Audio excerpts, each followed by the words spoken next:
இப்ப நீங்க சொல்லாதீங்க என்ன வந்து இப்பவே என்று சொல்லி கட்டாயப்படுத்த உரிமை இல்லை. நான் அழிப்பேன், உரிய நேரத்தில் அழிப்பு. உட்காருங்க. அதன் கிடையாது. நீங்க கேட்க உரிமை பிரச்சனை சொல்றேன், உட்காருங்க.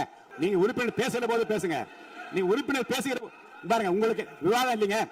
நீங்க பாருங்க, அவர் பேசிய பாருங்க, நீங்களே அவர் பேசிய பிறகு அந்த கருத்தை ஒட்டி பேசுவதற்கு உங்களுக்கு வாய்ப்பு இருக்கு. 3 திராவிட முன்னேற்ற கழகத்தை சார்ந்த ஒரு பேச இருக்கீங்க. அப்படியே கருத்துக்கெல்லாம் சொல்லுங்க. இப்படி பண்ணுங்க, அப்படி பண்ணுங்க, இதெல்லாம் செய்ய வேண்டும் என்று கேளுங்க. யார் வேண்டாம்னு சொல்ல இப்ப பேச முடியாது. 110 விதியின் கீழ் அடிக்கப்பட்ட பிறகு விவாதம் கிடையாது. உட்காருங்க. மாண்பு உறுப்பினருக்கான சிலவற்றை நான் வெளியில் கேட்கிறேன்.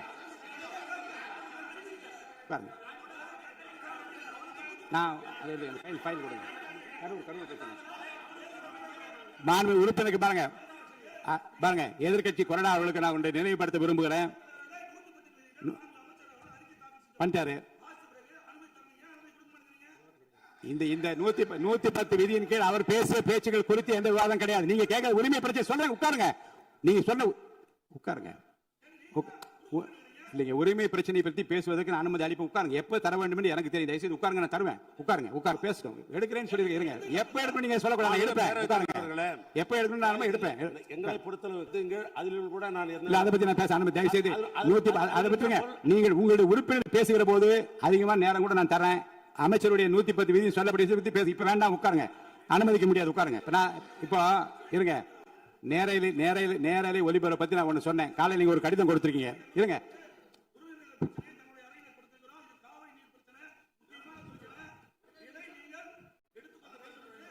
எடுத்துக்கிறேன். அவை முடிவதற்குள்ளாக ஒரு வாய்ப்பு உங்களுக்கு தரப்படும். இப்ப நீங்க அமைதியா நீங்க எப்ப இல்லங்க நீங்க கடிதம் பாருங்க, ஜீரோல நீங்க கடிதம் மூலமா கொடுத்திருக்கீங்க. எப்போது எடுக்க வேண்டும் என்பது என்னுடைய உரிமை. நான் எப்போது எடுத்துக்கொள்ள வேண்டாம் எடுத்துக்கொள்வேன். இன்று அவை முடிவதற்குள்ளாக அதை பற்றி விவரம் கொடுக்க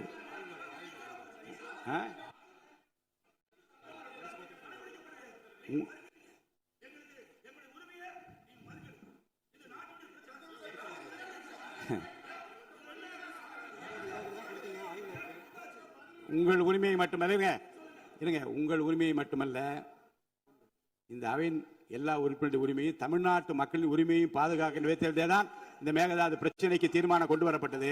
அது குறித்து உரிமை பிரச்சனைக்கு உங்களுக்கு வாய்ப்பு அளிப்பேன். நீங்க அமைதியா உட்காருங்க. வாய்ப்பு அளி இப்ப நீங்க சொல்லாதீங்க என்ன வந்து இப்பவே என்று சொல்லி கட்டாயப்படுத்த உரிமை இல்லை. நான் அளிப்பேன், உரிய நேரத்தில் அளிப்பேன். உட்காருங்க.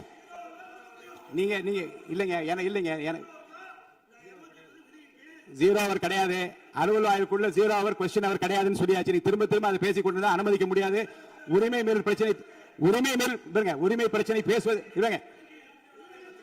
எடுப்பேன், அனுமதிப்பேன்.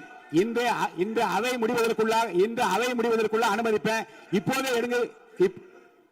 நீங்க வெளியே போய் பேசுங்க. எனக்கு ஒன்றும் ஆட்சி முடியாது. வெளியில என்ன அதைத்தான் நான் சொல்லுகிறேன். நீங்கள் சொல்லுகிற நேரத்தை எடுத்துக்கொள்ள முடியாது. அவை முடிவதற்குள்ளாக வாய்ப்பு அளிப்பேன். வாய்ப்பு அளிப்பேன். நீங்க பேசுங்க. இப்போது எடுத்துக்கொள்ள முடியாது. சபையின் மற்ற நடவடிக்கைகள் கவனம் செலுத்திக் கொண்டிருக்கிறேன். தயவுசெய்து அவை நடப்பதற்கு அமைதியாக ஒத்துழைப்பு தாருங்கள். அதை உட்காருங்க.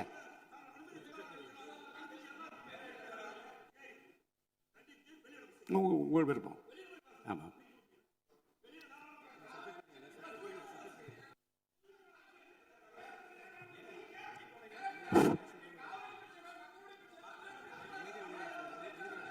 அமைதியா வெளியேறுங்க. அமைதியா இருங்க. தவறான வார்த்தை யூஸ் பண்ணாதீங்க. அவர் பின்னாடி இருக்க உங்க உறுப்பினர் பேசல. வேண்டாம்.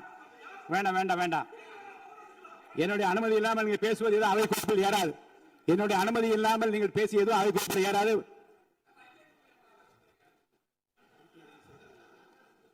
மாண்பு உறுப்பினருக்கு நான் ஒன்று சொல்கிறேன். உரிமை மீறல் பிரச்சனை பற்றி காலையிலே எனக்கு மனு கொடுத்தார்கள். அது ஆய்வில் இருக்கிறது. அவை முடிவதற்குள்ளாக வாய்ப்பு அளிக்கிறேன் என்று சொல்லிவிட்டேன். இது அவை முடிவதற்குள்ளாக வாய்ப்பு அளிக்கிறேன், உறுதியாக தருவேன் என்று சொன்ன பிறகும் அவர் வெளிநடப்பு செய்கிறார்கள். நம்மை பொறுத்த வரைக்கும் இந்த உரிமை வெளியில வந்து கோஷம் போடுகின்றவர்களை வெளியேற்றுமாறு அவை காவலரை கேட்டுக்கொள்ள. வெளியில போய் அவங்க என்ன பேசட்டும். வளாகத்துக்குள்ளே இறங்க குரல் கொடுக்கூடாது. தயவுசெய்து வெளியே போக சொல்லுங்க. வெளியே அனுப்புமாறு கேட்டுக்கொள்கிறேன். போங்க. உறுப்பினர்களின் சிறப்புரிமைகள் மற்றும் மரபு நெறிமுறை குறித்து முக்கியமான விஷயம். எல்லாருக்காகவும், நம்ம எல்லாருக்காகவும் இதை நான் படிக்கிறேன். நான் உட்பட எல்லாருக்காகவும்